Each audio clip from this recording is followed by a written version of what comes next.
Do you want to increase your financial aid awards? Do you feel that without more money, your dreams of becoming a lawyer won't get off the ground?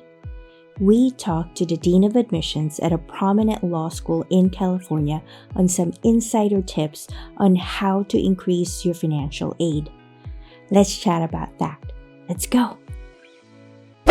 Hi there, my name is Catherine. I'm a lawyer and a simplifier. I take complicated information and I make them easy to understand for me and you.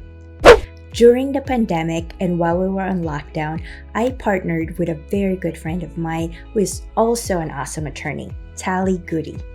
We interviewed via Zoom the Assistant Dean of Admissions at the University of San Diego School of Law in California, Dean Jorge Garcia. Dean Garcia is now the Assistant Dean of Admissions, Financial Aid, and Diversity at another prominent law school in California, the California Western School of Law in San Diego. The interview was over an hour long, all about financial aid. Here in this video, we wanted to highlight a few of the insider tips he shared with us on how to negotiate properly your financial aid award. Let's see what he has to say. So one of the things that we encounter a lot is students who get an offer of a scholarship. They may be admitted to multiple schools, and what they're trying to do is figure out, what is the best financial options for them. And they may get a scholarship that is, say, $20,000 at one program. They get a scholarship that is maybe $25,000 or $30,000 in another program. And maybe that difference in $5,000 or $10,000 is going to sway them where they go here or there because everything else is equal. So it is not inappropriate or unusual for students to request a negotiation or just a request for a re-review to see if they're able to get more scholarships. It is critical that you be very tactful in those requests. You can't just go and threaten somebody and say, well, if you don't give me more scholarships, I'm going to go to the other school. That usually doesn't it's not a good start to the negotiating process. So the tone of your request is going to matter. It will always be required that you put it down and be ready to provide proof that you do have other options. So if you're saying, school in New York is offering me, $10,000 more than you, but maybe you want to stay in California. Is there a way that you can reconsider me for additional scholarship funding? They may come back and say, okay, well, let me see the letter from this school in New York that you are considering. And, it's not that we're calling your bluff, it's that we want to see, okay, well, which school is it? Are there conditions attached to it? What are those conditions? So we want to make sure that we don't just answer your question, that we educate you as to why the differences, if there are some, in those two awards. So, be ready to provide that information. Also, one of the things that is considered is, are the schools that you are considering all sort of like peer schools? Are they just as competitive?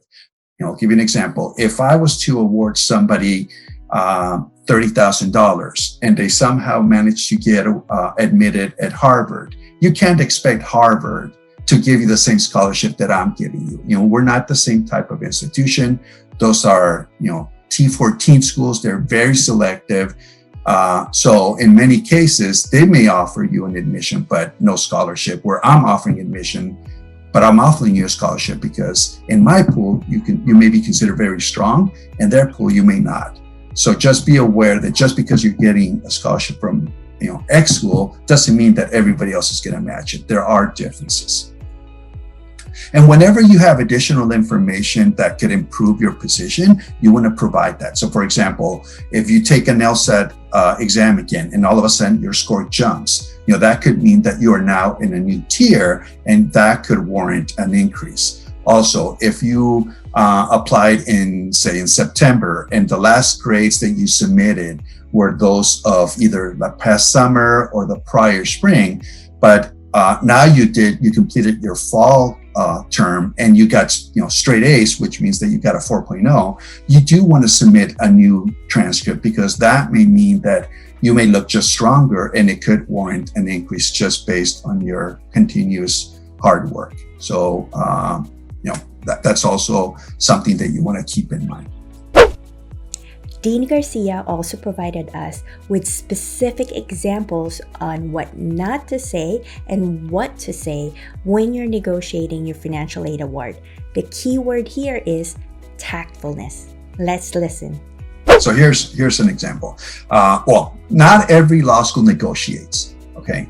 Not every school. So the first question is, I am considering an email that says I'm considering a number of law schools. Do you negotiate scholarships?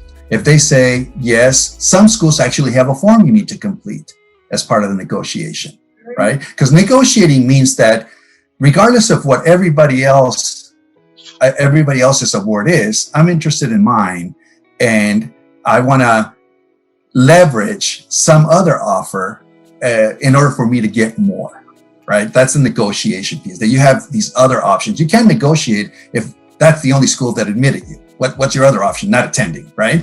So negotiation usually entails that you have other options. So if they say, yes, we negotiate, then you want to say, why the other schools you're considering. So clearly you want to submit copies of the scholarship letters from the other programs. And then you humbly request that, it get matched or it get, increased over the others, whatever it is that you're asking for.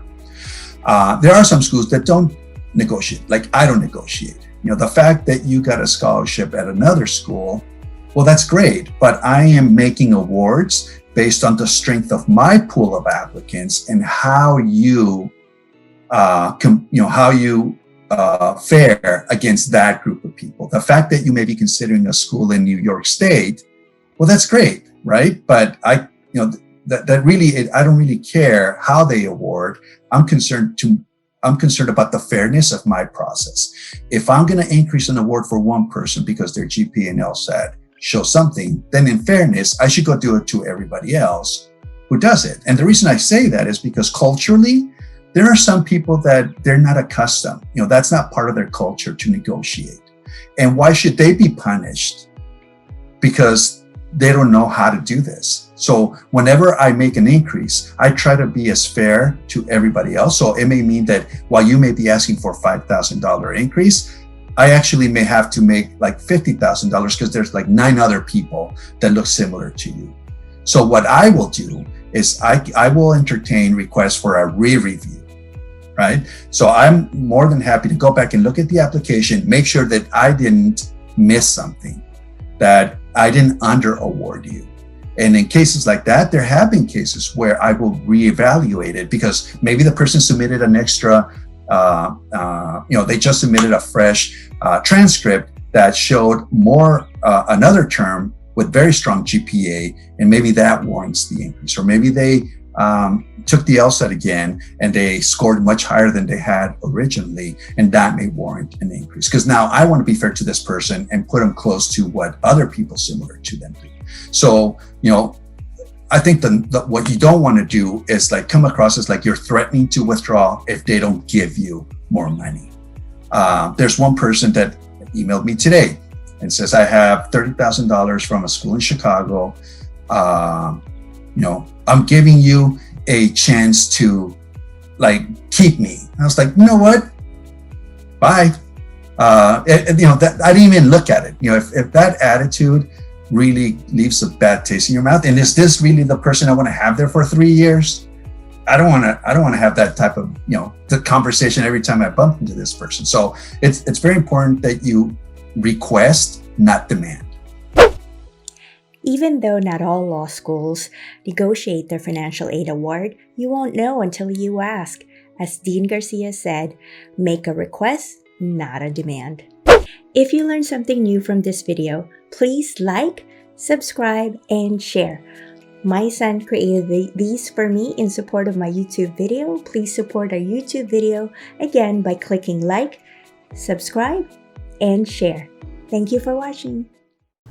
While requesting more money for your financial aid is helpful, that alone is not enough, as Dean Garcia explained. You have to combine it with improving your grades and your test scores.